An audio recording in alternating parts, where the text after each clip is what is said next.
Well, hello, thank you for joining me today again on the Church History Trail. And we're continuing here in the village of Ballycarry. And we actually have a war hero buried here. And this is the first I've ever heard of this gentleman. But I'm going to show you the monument to him. And this is it here. But he's also buried in the old graveyard, in the newer section of it. And so that's the bust of the soldier here, and you can see the medals on his breast. So I'm going to read this out to you. This was erected at the behest of the people of Ballycarry in honour and in memory of General Sir James Stuart Steele. And you can see all the letters there behind his name.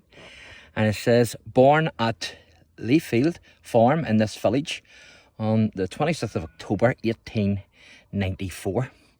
And it says, during a distinguished military career in service at, and I'll try and pronounce some of these the best I can, Messines, I think that is, Yerps, I'm not pronouncing that right, but it's the best I can do, the Somme, and on the northwest frontier in the Great War, 1914 to 1918.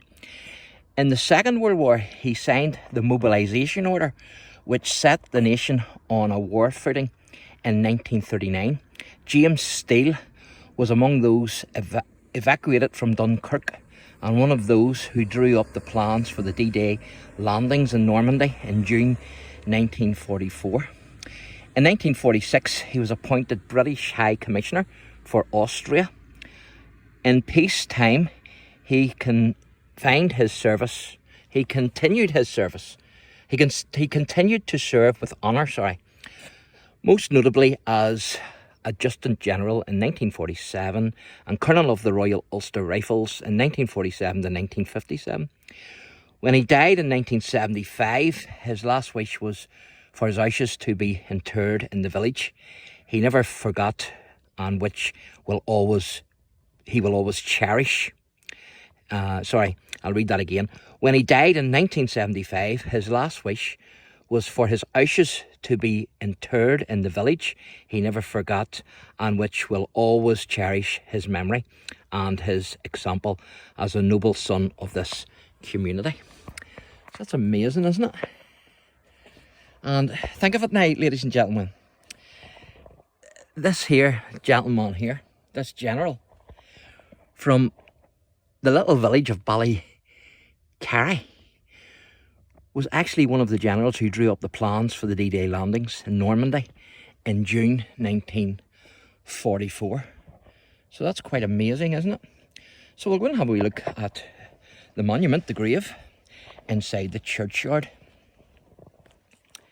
So hard to believe that from a wee village of Ballycarry here in County Antrim, that in Northern Ireland, that we have one of the architects of the D-Day landings in Normandy. Fantastic.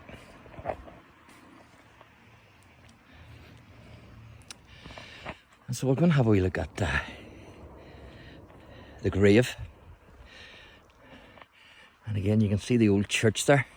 And I've done a video inside the old church and also around the old church. So make sure you check that one out. I also done a video of the United Irishmen who are buried here, James Orr, and also William Nelson. William Nelson's known as the martyr of Ballycarry. So we're going to have a wee look now at the grave here of the general. The family plot, as you can see.